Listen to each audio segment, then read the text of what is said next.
हमारे इस YouTube channel के सेगमेंट फास्ट न्यूज में आप तमाम का इस्तकबाल है। इस वीडियो में आप देख सकते हैं कमेंटों में बहुत ज्यादा खबरें।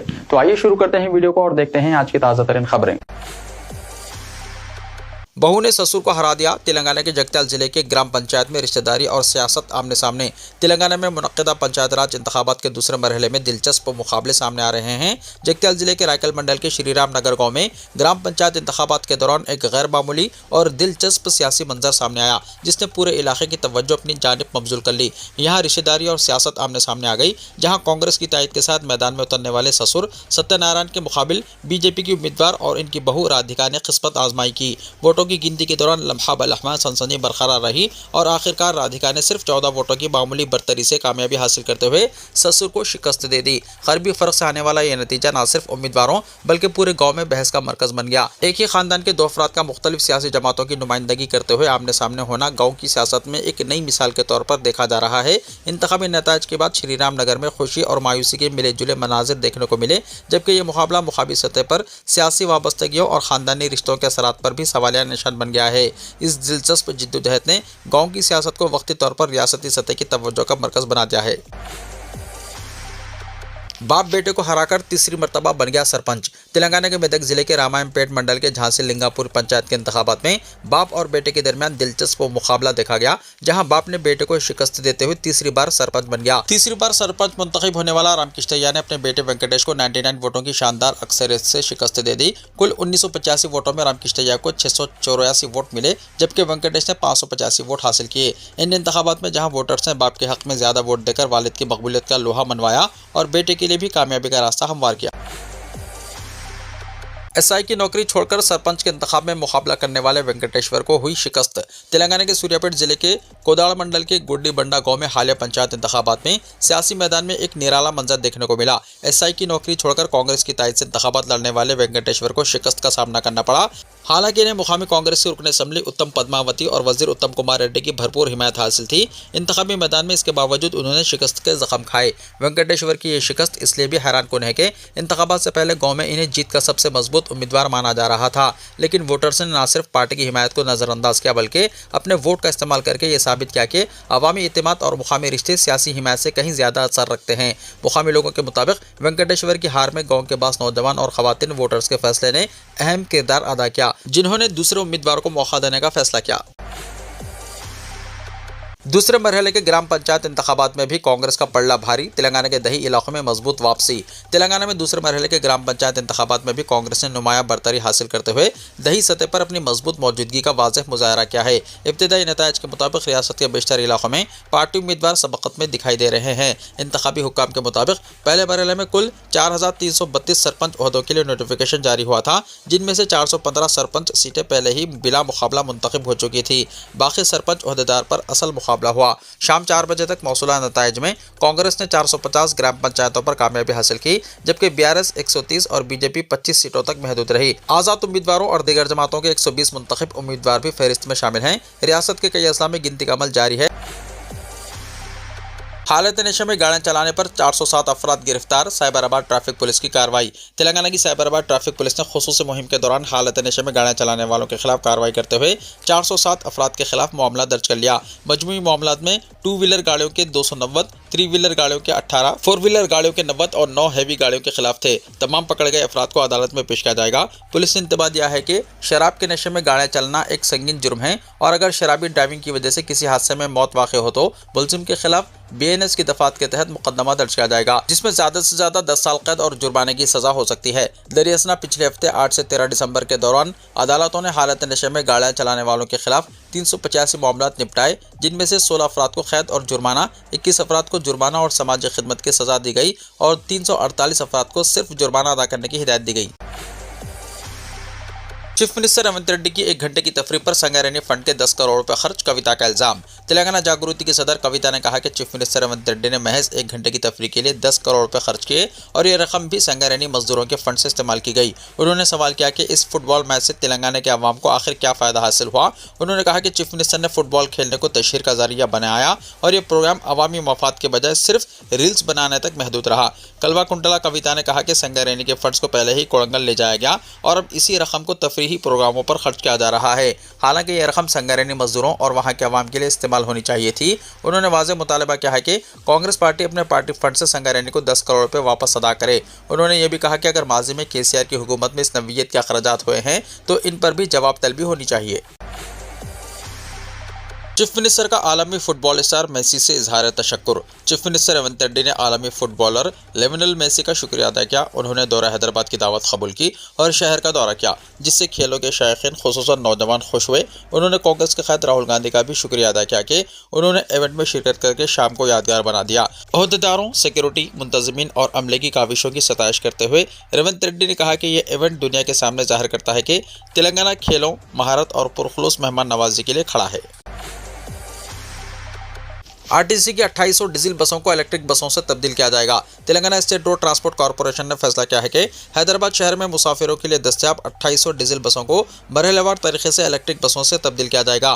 कॉर्पोरेशन पहले ही रियासत में खवातीन के लिए मुफ्त बस सफर की सहूलत फराहम कर रहा है। अब मुसाफिरों को अपनी तरफ मुतवज्जो करने के लिए कॉर्पोरेशन ने यह फैसला किया है। कॉर्पोरेशन इस प्रोग्राम को मरहलेवार तरीके से अंजाम देगा और आइंदा 2 सालों यानी साल 2027 तक ये तमाम 2800 डीजल बसें शहर की सड़कों से गायब हो जाएंगी और इनकी जगह इलेक्ट्रिक बसें ले लेंगी। इस सिलसिले में कॉर्पोरेशन ने एक और पेशकश का ऐलान किया है और travel as you like T24 टिकटों की कीमतों में कमी कर दी है। ये ऑफर इस महीने की 31 तारीख तक नाफिजुल अमल रहेगा। बालिगों के लिए 150 रुपये, खवातीन और ज़ईफ अफराद के लिए 120 रुपये और बच्चों के लिए 100 रुपये वसूल किए जाते थे। हुक्काम की जानिब से जारी करदा नोटिफिकेशन के मुताबिक कम की गई नई कीमतें इस तरह हैं। बालिगों के लिए 130 रुपये, खवातीन और मुअम्मर शहरियों के लिए 110 रुपये, बच्चों के लिए 90 रुपये। ये टिकट ऑफर 31 दिसंबर तक लागू रहेगा। इन टिकटों के जरिए मुसाफिर सिटी ऑर्डिनरी, मेट्रो एक्सप्रेस और मेट्रो डिलक्स बसों में आधी रात 12 बजे तक शहर की हुदूद में कहीं भी सफर कर सकते हैं। यह फैसला क्रिसमस और नए साल की तातीलात के सीजन को मद्देनजर रखते हुए किया गया है। नेहरू ज़ूलॉजिकल पार्क में वनतारा से 2 ज़ेबरा लाने का मंसूबा। नेहरू ज़ूलॉजिकल पार्क में मजीद 2 ज़ेबरे का इजाफा हुआ है, जिन्हें वडोदरा के वनतारा से जू लाया गया है। हैदराबाद जू में इन ज़ेबरों को जामनगर में रिलायंस कंपनी की जानिब से कायम किए गए जानवरों के तहफ़्फ़ुज़ के मरकज़ वनतारा से लाया जाएगा, जिसमें एक नर और एक मादा होगा। तकरीबन 37 बरस बाद हैदराबाद जू में ज़ेबरा देखा जा सकेगा। इसके अलावा नेहरू ज़ूलॉजिकल पार्क के ओहदेदार कैंगारू और दीगर जानवरों को भी यहाँ नुमाइश के लिए लाने पर गौर कर रहे हैं। हल्का बहादुरपुरा की 300 खवातीन में सिलाई मशीनों की तकसीम। बैरिस्टर असदुद्दीन अवीसी सदर कुल हिंद मजलिस इत्तेहादुल मुस्लिमीन व रुकन पार्लियामेंट हैदराबाद की हिदायत पर जनाब मोहम्मद मुबीन रुकन असम्बली बहादुरपुरा ने अखिलती मालियाती कॉर्पोरेशन की स्कीम के तहत खवातीन में सिलाई मशीनों की तकसीम की। बस्ती नबी करीम कॉलोनी प्लेग्राउंड नीस्ट ईदगाह मीर आलम ने खवातीन में सप्लाई मशीनों की तकसीम की तकरीब मुनक्किद की। इस तकरीब में 300 खवातीन में इंदरमा महिला शक्ति स्कीम के तहत सिलाई मशीनें तकसीम की गईं।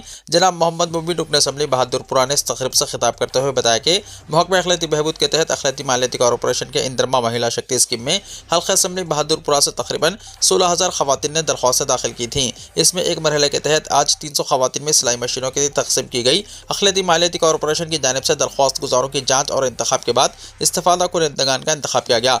बेवा, तनहा और मुस्तहिक खवातीन का इस स्कीम के लिए इंतखाब किया गया। दूसरे मरहले के तहत माबाकी मुस्तहिक खवातीन का इंतखाब किया जाएगा। इस ज़िम्मन में बैरिस्टर असदुद्दीन अवैसी MP व सदर मजलिस के जरिए तफसीली नुमाइंदगी की जाएगी। EKYC ना करवाने पर राशन रोक देने महकमे सिविल सप्लाईज की हिदायत। तेलंगाना के महकमे सिविल सप्लाईज ने वाज़ेह किया है कि EKYC लाजमी है और इस अमल को मुकम्मल ना करने वालों का राशन का कोटा रोक दिया जाएगा। हुक्काम ने कई बार हिदायत की है कि राशन कार्ड के तमाम अरकान अपनी करीबी राशन दुकान पर जाएं, ई-पास मशीन पर बायोमेट्रिक फिंगरप्रिंट्स के जरिए अपडेट करवाएं। सिर्फ EKYC मुकम्मल करने वाले ही राशन हासिल कर सकेंगे, बसूरत दिगर राशन फराहम नहीं किया जाएगा। महकमे सिविल सप्लाईज ने आखिरी तारीख 31 दिसंबर मुकर्रर की है। इस तारीख तक EKYC मुकम्मल ना करने वाले राशन कार्ड्स रखने वालों का राशन का कोटा मुअत्तल कर दिया जाएगा। केसीआर ने 19 दिसंबर को मुखन्ना पार्टी और रियासत आमिला का इजलास तलब किया। BRS के सरबरा और साबिक चीफ मिनिस्टर केसीआर 19 दिसंबर को लेजिस्लेचर पार्टी और रियासत आमिला के इजलास की सदारत करेंगे। तेलंगाना भवन में 2 बजे दिन इजलास तलब किया गया है, जो मजालिस मुकामी के इंतखाबात और तेलुगु रियासतों में पानी की तकसीम जैसे उमूर का जायजा लेगा। कृष्णा और गोदावरी से आबी तकसीम में 10 बरसों के दौरान BRS हुकूमत ने हिस्सेदारी के लिए जो कोशिश की थी, इन कोशिशों को कांग्रेस हुकूमत ने नज़रअंदाज कर दिया है। तवक्को है कि आंध्र प्रदेश के कृष्णा और गोदावरी दरियाओं पर आबपाशी प्रोजेक्ट्स की तामीर रोकने में हुकूमत हुकूमत की नाकामी को तनकीद का निशाना बनाया जाएगा। पार्टी ज़राए के मुताबिक आंध्र प्रदेश की जानिब से आपाशी प्रोजेक्ट की तामीर की सूरत में तेलंगाना के साथ नाइंसाफ़ी यकीनी है। पालमूरू रंगारेड्डी आपाशी प्रोजेक्ट पर इजलास पर गौर होगा क्योंकि कांग्रेस हुकूमत ने बीआरएस दौरे हुकूमत के डिज़ाइन को तब्दील कर दिया है। प्रोजेक्ट के तहत दरियाई कृष्णा से 45 टीएमसी पानी के हुसूल पर इत्तफाक कर लिया गया, जबकि बीआरएस दौरे हुकूमत में 91 टीएमसी पानी अलॉट किया गया था। मरकजी हुकूमत के पास तेलंगाना हुकूमत अपना मौक़िफ़ पेश करने में नाकाम रही है। पालमूर रंगारेड्डी के अलावा नलगुंडा जिले के जारी आपाशी प्रोजेक्ट्स की पेशरफ्त का भी जायजा लिया जाएगा। आबी तकसीम में तेलंगाना से नाइंसाफ़ी पर बीजेपी अरकान पार्लियामेंट की खामोशी को भी इजलास में तनकीद का निशाना बनाया जा सकता है। पार्टी का कहना है कि तेलंगाना से ताल्लुक़ रखने वाले बीजेपी अरकान पार्लियामेंट आंध्र प्रदेश के हक़ में मरकज़ की तायद कर रहे हैं। ज़राए के मुताबिक तेलंगाना के आपाशी और ज़राई हुकूक़ के तहफ़्फ़ुज़ के लिए केसीआर अवामी जिद्दोजहद का ऐलान कर सकते हैं। तेलंगाना में पंचायत राज इदारों के नताज का भी इजलास में जायजा लेते हुए अवामी मसाइल पर जिद्दोजहद की हिकमत अमली तय की जाएगी। हैदराबाद में 19 दिसंबर से नेशनल बुक फेयर 38वां हैदराबाद बुक फेयर 19-29 दिसंबर यहाँ एनटीआर स्टेडियम में मुनक़िद होगा। मुंतज़िमीन का कहना है कि इस साल के एडिशन को बच्चों के लिए भी दिलचस्प बनाने के लिए खास इंतजाम किए गए हैं। चीफ मिनिस्टर रेवंत रेड्डी 19 दिसंबर को इस किताब मेले का इफ्तिताह करेंगे, जिसमें मुल्क भर से मुख्तलिफ इशाअती घरानों अदीबों की जानिब से 365 स्टॉल्स लगाए जाएंगे, जिसमें हर शुबह हयात से ताल्लुक़ रखने वाली किताबें दस्तयाब होंगी। मुंतज़िमीन का कहना है कि इस मरतबा हैदराबाद किताब मेले को आनजहानी परजा कवि यानी अवामी शायर आंद्रे श्री से मौसूम किया जा रहा है। 2026 के आज़मीन हज की तीसरी वेटिंग लिस्ट की इजराई, पहली दूसरी अक़सात की रकम अदा करने की आज आखिरी तारीख। सदर नशीन हज कमेटी का बयान। मौलाना सैयद शाह गुलाम अफजल बियाबानी खुसरो पाशा सदर नशीन तेलंगाना स्टेट हज कमेटी और जनाब मोहम्मद असदुल्ला एग्जीक्यूटिव ऑफिसर हज कमेटी ने एक मुश्तरका सहाफ़ती बयान में कहा कि हज कमेटी ऑफ इंडिया के एग्जीक्यूटिव ऑफिसर के मुताबिक हज 2026 के आज़मीन हज की तीसरी वेटिंग लिस्ट जारी कर दी गई है, जो बितरतीब 2849 था 3733 पर मुश्तमिल है। सदर नशीन हज कमेटी ने बताया कि मुंतखब आज़मीन हज के लिए पहली दूसरी किस्त यानी दोनों किस्तों की रकम अदा करने की आज पीर 15 दिसंबर को आखिरी तारीख है। मुंतखब आज़मीन से अपील की गई है कि वो फौरी अपने दोनों अक़सात की रकम अपने करीबी किसी भी branch union bank of India या स्टेट बैंक ऑफ इंडिया में जमा करवा सकते हैं। सदर नशीन हज कमेटी ने कहा कि आज़मीन हज की तीसरी वेटिंग लिस्ट के लिए रकम जमा करने और आखिरी तारीख का करीब ऐलान किया जाएगा। जनाब मोहम्मद असदुल्ला एग्जीक्यूटिव ऑफिसर हज कमेटी तेलंगाना ने बताया कि मुंतखब आज़मीन हज अपनी रकम अदा करने के बाद पेमेंट रसीद, मेडिकल फिटनेस सर्टिफिकेट, पासपोर्ट की ज़ेरॉक्स कॉपियाँ 20 दिसंबर से पहले हज कमेटी तेलंगाना में दाखिल कर दें। मज़ीद तफसीलात के लिए फ़ोन नंबर 04023298793 पर सुबह 10:30 बजे से शाम 5 बजे रब्त पैदा करें। शहर और अजला में सर्दी की लहर बरकरार, फौरी राहत का इम्कान नहीं। शहर हैदराबाद के अलावा अजला में सर्द लहरों का सिलसिला जारी है और आइंदा 2 दिन भी सर्दी की लहर में कमी का कोई इम्कान नहीं है। माहिरीन मौसमियात के मुताबिक 16 से 18 दिसंबर सर्दी की लहर में कमी हो सकती है और दर्जा हरारत में इजाफा होगा, लेकिन 19 से 22 दिसंबर दोबारा सर्दी की लहर में इजाफा होगा और दर्जा हरारत में कमी आएगी। दोनों शहरों के इलाकों में दर्जा हरारत में गिरावट के साथ कई अजला में भी दर्जा हरारत में गिरावट आने लगी है। गुज़िश्ता यौम हफ्ते की रात शहर के सयाहती और तफरीही मुकामात पर आवाम का हुजूम नजर नहीं आया और शहरियों ने जल्द घर जाने को तरजीह दी ताकि सर्द मौसम से महफूज रह सकें, क्योंकि हैदराबाद और सिकंदराबाद में गुज़िश्ता शाम से सर्द लहरों का आगाज हो चुका था और देर रात के दर्जा हरारत में गिरावट किए जाने के नतीजे में सर्दी की शिद्दत बढ़ गई थी। मौसमियात की पेशकाशी के मुताबिक 19 से 22 दिसंबर शहर और मुख्तलिफ अजला में दर्जा हरारत में गिरावट से सर्द लहरों का सिलसिला जारी रहेगा। माहिरीन के मुताबिक तेलंगाना और आंध्र प्रदेश में मौसम सरमा में फौरी राहत के इम्कान नहीं हैं, क्योंकि तब्दीली मौसम के जो असरात हैं इनमें फौरी किसी तब्दीली के आसार नहीं हैं। दोनों शहरों और रियासत के बेशतर अजला में जहां दर्जा हरारत में गिरावट रिकॉर्ड की जा रही है, मौसमी अमराज फैल रहे हैं। नवाही इलाकों के मकीनों में खांसी, सर्दी, आज़ा शिकनी, नज़ला और दिगर वबाई अमराज पाए जाने लगे हैं, इसीलिए सर्दी से महफूज रहते हुए इनसे बचने की ताकीद की जा रही है। डॉक्टर्स का कहना है कि मौसम सरमा की शिद्दत इख्तियार करने के बाद से मलेरिया, टाइफाइड के अलावा दिगर वबाई अमराज और फेफड़ों से जुड़ी बीमारियों का शिकार मरीजों की तादाद में इजाफा रिकॉर्ड किया जाने लगा है। आरएसएस नजरिया आइन के खिलाफ दिल्ली धरने में रेवंत रेड्डी का इल्ज़ाम। तेलंगाना के चीफ मिनिस्टर रेवंत रेड्डी ने इल्ज़ाम आयद किया है कि बीजेपी मुल्क के आइन को मनसूख करने की नीयत रखती है और आइन की हिफाजत की जिम्मेदारी हर शहरी पर आयद होती है। कांग्रेस पार्टी की जानिब से वोट चोर गद्दी छोड़ के उन्वान से दिल्ली के रामलीला मैदान में एक अजीमुशान धरना मुनक्किद किया गया, जिसमें AICC सदर मल्लिकार्जुन खड़गे, सीनियर कायदीन राहुल गांधी, प्रियंका गांधी समेत कई अहम कायदीन ने शिरकत की। तेलंगाना से चीफ मिनिस्टर रेवंत रेड्डी और डिप्टी चीफ मिनिस्टर भट्टी विक्रमार्का ने भी धरने में शिरकत की। इस मौके पर रेवंत रेड्डी ने खिताब करते हुए कहा कि जब महात्मा गांधी और डॉक्टर BR अम्बेडकर आइन की तदवीन कर रहे थे तो दस्तूरसाज असेंबली में दलितों, आदिवासियों, अक़लियतों और गरीबों को हक़ राय दही देने पर बहस हो रही थी। उस वक्त आरएसएस के नजरिए साज MS गोलवालकर और उनके साथियों ने इन तबक़ात को वोट का हक ना देने की बात की थी, मगर गांधी और अम्बेडकर ने इन्हें हक़ राय दही दिया, जिसके नतीजे में वो भी मुल्क में हुकूमत साजी के अमल का हिस्सा बने। रेवंत रेड्डी ने मजीद कहा कि आरएसएस और गोलवालकर के नजरिया से मुतासिर नरेंद्र मोदी और अमित शाह ने मरकज में हुकूमत बनाने के बाद अपने नजरिए को नाफिज करने के लिए 400 सीटों का मुतालबा किया। राहुल गांधी ने वाज़ेह तौर पर कहा था कि अगर बीजेपी को 400 सीटें मिल गई तो वो आइन में तब्दीली करेगी और रिजर्वेशन खत्म कर देगी। इसी तंबीह के बाद मुल्क के अवाम ने बीजेपी को 240 सीटों तक महदूद कर दिया। आंध्र प्रदेश में 21 दिसंबर को pulse polio programme. Andhra Pradesh के वजीर सेहत सत्य कुमार ने कहा है कि 21 दिसंबर को पल्स पोलियो ड्रॉप्स प्रोग्राम के इंतजामात मुकम्मल कर लिए हैं। उन्होंने अपने बयान में कहा कि रियासत के तमाम अजला में 61,26,000 खुराकें भेजी गई हैं, ताकि रियासत भर के 38,267 बूथ में 5 साल से कम उम्र के 54,07,663 बच्चों को पोलियो के खतरे पिलाए जा सके। उन्होंने कहा कि बस स्टेशनों, रेलवे स्टेशनों, हवाई अड्डों, मेलों, बाजारों और सयाहती मुकामात पर 1140 बूथ्स बनाए गए हैं। उन्होंने वाज़ेह किया है कि 21 दिसंबर को पोलियो डे के मौके पर बूथ लेवल पर 22 और 23 दिसंबर को 76,534 टीमें घर घर जाकर ऐसे बच्चों को पोलियो के खतरे पिलाएंगे। उन्होंने कहा कि इस प्रोग्राम में 1704 मेडिकल ऑफिसर्स, 39,494 दिगर अमला और 4,206 सुपरवाइजर्स शिरकत करेंगे। वज़ीर ने कहा कि 1854 मोबाइल टीमें कबायली, तामीराती मुकामात, ईंटों के मैदानों और दिगर नकल मकानी करने वाले इलाकों का अहाता करने के लिए काम करेंगी। उन्होंने कहा कि हर मोबाइल टीम में एक मेडिकल ऑफिसर और 2 मेंबरान होंगे। उन्होंने कहा कि टीमें 21, 22 और 23 दिसंबर को बस स्टैंड्स, रेलवे स्टेशन, एयरपोर्ट्स, बड़े दवाखानों, मेलों और बाजारों का दौरा करेंगी। रामलीला मैदान से इलेक्शन कमिश्नरों को राहुल गांधी की खुली वार्निंग। कल यानी इतवार को कांग्रेस ने दिल्ली के रामलीला मैदान में वोट चोर गद्दी छोड़ के उन्वान से एक बड़ी रैली का एहतमाम किया। कांग्रेस सदर मल्लिकार्जुन खड़गे, राहुल गांधी, प्रियंका गांधी, सोनिया गांधी, रेवंत रेड्डी, सुखविंदर सुक्खू, मनीष तिवारी समेत कई दिगर कांग्रेसी रहनुमाओं ने रैली में शिरकत की। कांग्रेस रहनुमा राहुल गांधी ने भीड़ से खिताब करते हुए कहा कि भारतीय जनता पार्टी यानी बीजेपी इलेक्शन जीतने के लिए वोट चुराती है और इलेक्शन कमीशन इसमें हुकूमत की मुकम्मल हिमायत करता है। बदले में हुकूमत इलेक्शन कमिश्नर्स को कानूनी इस्तिस्ना देकर तहफ़्फ़ुज़ दे रही है। कांग्रेस रहनुमा राहुल गांधी ने इलेक्शन कमीशन के खिलाफ एक सख्त बयान जारी किया। उन्होंने कहा कि ज्ञानेश्वर कुमार, सुखबीर सिंह सिद्धू और विवेक जोशी को याद रखना चाहिए कि मुल्क में सच और झूठ के दरमियान जंग जारी है। राहुल गांधी ने इल्जाम लगाया कि इलेक्शन कमीशन बीजेपी हुकूमत के साथ मिली भगत से काम कर रहा है। उन्होंने कहा कि वज़ीर आज़म नरेंद्र मोदी ने इलेक्शन कमिश्नरों को कंट्रोल करने वाले कानून में तब्दीली की और एक नया कानून मुतारिफ कराया, जिसके तहत इनके खिलाफ कोई कार्रवाई नहीं की जा सकती। ये कानून इन्हें मुकम्मल इस्तिस्ना देता है, चाहे वो कुछ भी करें। राहुल गांधी ने कहा कि इलेक्शन कमिश्नरों को ये नहीं भूलना चाहिए कि वो हिंदुस्तान के इलेक्शन कमिश्नर हैं, नरेंद्र मोदी के इलेक्शन कमिश्नर नहीं हैं। कांग्रेस लीडर ने खबरदार किया कि जब इनकी हुकूमत बरसर इख्तियार आएगी तो इस कानून को तब्दील किया जाएगा और इलेक्शन कमिश्नरों के खिलाफ कार्रवाई की जाएगी। उन्होंने कहा कि कांग्रेस सच की जंग लड़ रही है, जबकि इलेक्शन कमीशन इख्तियार के साथ खड़ा नजर आता है। राहुल गांधी ने कहा कि मुल्क में 2 नजरियात के दरमियान जंग चल रही है। एक आरएसएस का नजरिया है जो सच्चाई के खिलाफ है और इख्तियार के लिए कुछ भी करेगा। दूसरा कांग्रेस का नजरिया है जिसकी बुनियाद सच्चाई और अदम तशद्दुद पर है। मरकजी वज़ीर दाखिला अमित शाह को निशाना बनाते हुए राहुल गांधी ने कहा कि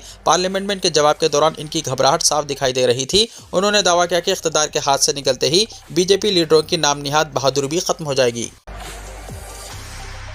नौजवानों की अचानक अमवात का कोरोना टीका से कोई ताल्लुक नहीं। नौजवानों को अचानक खलबों पर हमले की वजह से अमवात और कोरोना के टीके में कोई ताल्लुक नहीं है। All India institute of medical sciences ने तवील मुद्दती तहक़ीक़ के बाद रिपोर्ट में दावा किया कि अचानक अमवात और कोरोना वायरस के टीके में कोई ताल्लुक नहीं है। Indian journal of medical research में शाया रिपोर्ट के मुताबिक नौजवानों की अचानक अमवात का कोई रास्त या बिलवास्ता ताल्लुक कोरोना टीकों से नहीं है। इस तहक़ीक़ के बाद साबित हो चुका है कि नौजवानों की अमवात पर जो कोरोना वायरस के टीकों का खदशा जाहिर किया जा रहा है वो नहीं रहा। बताया गया है कि 1 साल के दौरान पोस्टमार्टम की बुनियाद पर तहक़ीक़ में तौसीक़ हुई है कि अचानक अमवात का टीकों से ताल्लुक़ नहीं है। इंडियन काउंसिल बराए मेडिकल रिसर्च की इस तहक़ीक़ के बाद शाया रिपोर्ट में all India institute of medical sciences के मुहक़क़ीन ने बताया कि 18 से 45 साल के नौजवानों की अमवात के बाद पोस्टमार्टम और जामे तफसील इकट्ठा करके तहक़ीक़ में ये इंकशाफ हुआ है कि जिन नौजवानों की अमवात हुई है वो अवारिज़ क़ल्ब में मुब्तला रहे हैं या इन्हें कोई और मुहलिक अमराज थे, लेकिन वो अपने इन अमराज के मुतल्लिक़ उम्र के नतीजे में तवज्जो नहीं दे रहे थे। मुहक़क़ीन के मुताबिक 18 से 35 साल के नौजवानों की अमवात में बेशतर की वजह अवारिज़ क़ल्ब है और इन अवारिज़ का वक्त पर इलाज करवाते हुए महफूज रहा जा सकता था, लेकिन नौजवानों में कैफियत का अंदाज़ा न होने के सबब वो अचानक मौत का शिकार बन रहे हैं। डॉक्टर आरूजा को इस तहक़ीक़ के निगरान थे। इन्होंने जामे रिपोर्ट की इजराई के बाद कहा कि अगर नौजवान तर्ज़ ज़िंदगी में तब्दीली लाते हुए सेहत की जाँच करवाते हैं तो इनमें बीमारियों की वक्त पर निशानदही मुमकिन हो सकती है। उन्होंने अवाम से अपील की है कि वो बेबुनियाद दावों पर यकीन के बजाय साइंसी और तिब्बी माहिरीन से अद्वियात के मुज़िर असरात के मुताल्लिक़ तफसीलात हासिल करें। सिडनी दहशतगर्द हमले में लोगों की जानें बचाने वाला अहमद चंद घंटों में ऑस्ट्रेलिया का हीरो बन गया। सिडनी के मशहूर बोंडी बीच में इतवार के रोज एक मोहलिक हमला हुआ, जिसे मुल्क में गुज़िश्ता बरसों का सबसे खतरनाक वाक़या करार दिया जा रहा है। हंका की तकरीबात के दौरान यहूदी कम्युनिटी को निशाना बनाया गया, जिसमें कम से कम 11 अफराद हलाक और 29 जख्मी हुए, जिनमें एक बच्चा भी शामिल है। हमले के दौरान एक 43 साल मुस्लिम फल फरोश अहमद अल अहमद ने न सिर्फ अपनी जान को खतरे में डालकर एक मुस्लह हमलावर को काबू में किया, बल्कि इसकी बंदूक छीनकर इसे जमीन पर गिरा दिया। यह इक़दाम ऐसे वक्त में हुआ जब शहरों पर गोलियां चल रही थी और इसकी फौरी कार्रवाई ने कई लोगों की जानें बचाई। 15 सेकंड के वीडियो में देखा जा सकता है कि अहमद पहले गाड़ियों के पीछे छुपता है और फिर हमलावर की तरफ दौड़ता है। इसके बाद वो इसे गर्दन से पकड़कर जमीन पर गिरा देता है और इसकी बंदूक वापस इसकी तरफ करता है। अहमद को हमले के दौरान 2 गोलियां लगी और इन्हें फौरी तौर पर हॉस्पिटल मुंतकिल किया गया, जहां इन्हें ऑपरेशन के लिए तैयार किया गया। अहमद के कज़न मुस्तफ़ा ने बताया कि हमें उम्मीद है कि वो ठीक हो जाएंगे, वो यकीनी तौर पर एक हीरो हैं। सोशल मीडिया सारिफीन ने अहमद की बहादुरी की भरपूर तारीफ की और वज़ीर आज़म एंथोनी अल्बानीज़ ने भी इन्हें हीरो करार दिया। पुलिस के मुताबिक 2 मुश्तबा अफराद थे, जिनमें से एक हलाक और दूसरा हॉस्पिटल में जिंदगी के लिए खतरनाक हालत में हैं। करीबी गाड़ी में धमाका खेज मवाद भी बरामद किया गया। वज़ीर आज़म ने वाक़े के बाद कौमी सलामती कमेटी का हंगामी इजलास तलब किया और इसे यहूदी आबादी के खिलाफ एक दहशतगर्दाना हमला करार दिया।